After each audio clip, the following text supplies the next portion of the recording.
So this journey for you, obviously through photography and news and academia, because you've done teaching too, like you say, you talk to university students, you have this journey of career orientation, because you got to make a buck, right? You got to eat, you got to have shelter, those kind of things.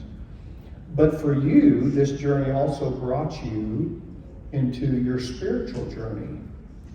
And when you encountered Mother Teresa, well, actually, probably when you encountered somebody at the Star Bar, the seeds were planted that God then used for the rest of your life, that brought you to where you need to be. And I commend you and edify you for being open to that. You know, many of us have had all kinds of experiences in our lives. We've met all kinds of people. We've read all kinds of books. We've had classes and stuff. And we have experiences that plant seeds in our hearts, seeds in our lives, that then God can help grow. But then the evil one doesn't want us to grow. Life's distractions come and take us away. Yours wasn't a straight path, was it? It was all over the place. All over the place. Mine was too. These paths.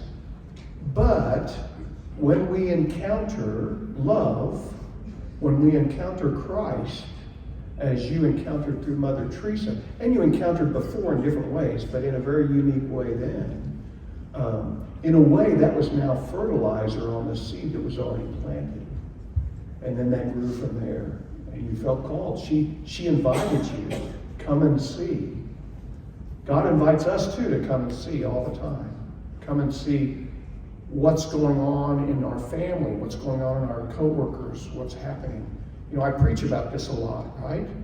It's evangelizing by being present to the other. Mother Teresa being present to you, then you were present to the people in the Star Bar and in the Bronx and all these different things.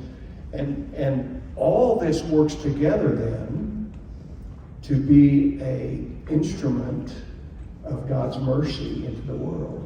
Because here you are now in Lawrenceville talking about this and sharing and planting new seeds here of Mother Teresa's love. So that's how it works. That's how it works. It's that simple.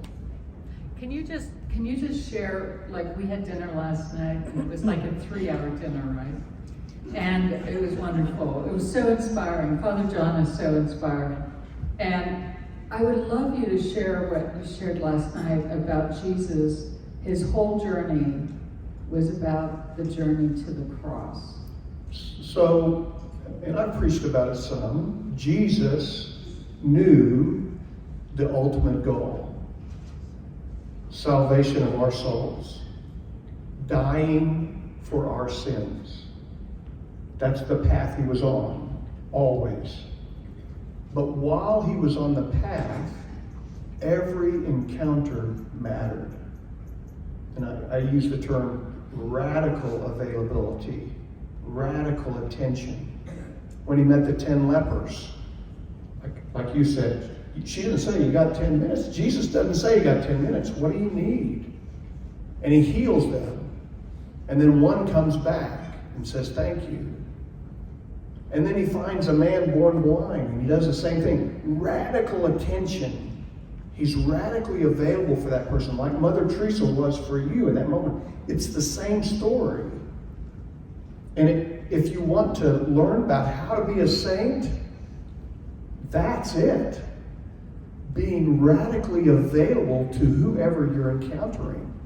You first have to be radically available to Jesus, right? Because Jesus said in your prayer time, right? I was already in Mother Teresa when she met you.